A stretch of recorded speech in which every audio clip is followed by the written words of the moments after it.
Good morning guys! Nandito naman ako sa tabing kalsada. Look at that guys, oh. Kita natin yung mga farmlands dyan. Tapos may mga nakatakip. For me, it looks like a greenhouse. It is a greenhouse guys. At then dito naman, parang piniprepare nila for the next season of planting. Kasi may mga tanim nga pang ano talaga, pang autumn. Pang fall. Tingnan natin guys, mag-vlog muna tayo dito sandali guys. Parang may naka-gate dyan. Siguro that is a gated community. Yung area na yan. May mga may-ari dito sa mga farms.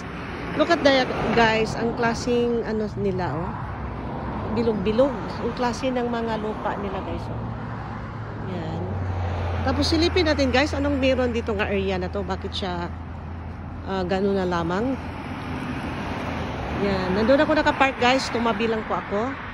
Tapos explore natin yung area doon guys, parang may maraming pumpkins na mga malalaking pumpkins. Tapos dito naman, tingnan natin anong klaseng halaman itong tinatanim nila guys.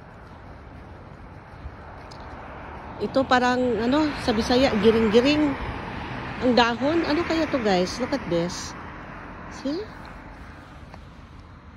Anong klaseng halaman ito guys? Hindi ko alam. Basta binablog ko na lang. Look at this guys oh. Yung ang ano niyan, yung leaves.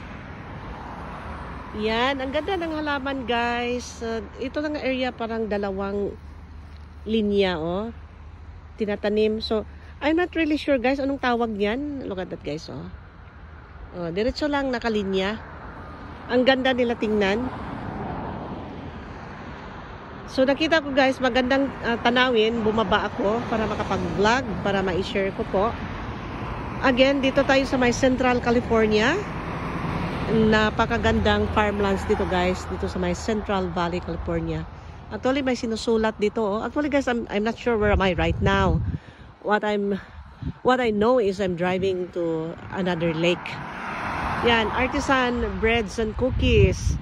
Greenleaf Bakery, yung sinasabi, tapos may mga binta dyan, mga milk cream, yogurt, mga prutas, mga juices, ganun. Siguro straight from the farm, yung ginagawa nilang mga produkto. Ito naman ang main road nila guys, harapan lang po, one way. And magandang tanawin dito guys. So talagang I'm happy to see this farmlands. Dito pala ginagawa yung mga pagkain natin, dinadala natin sa table.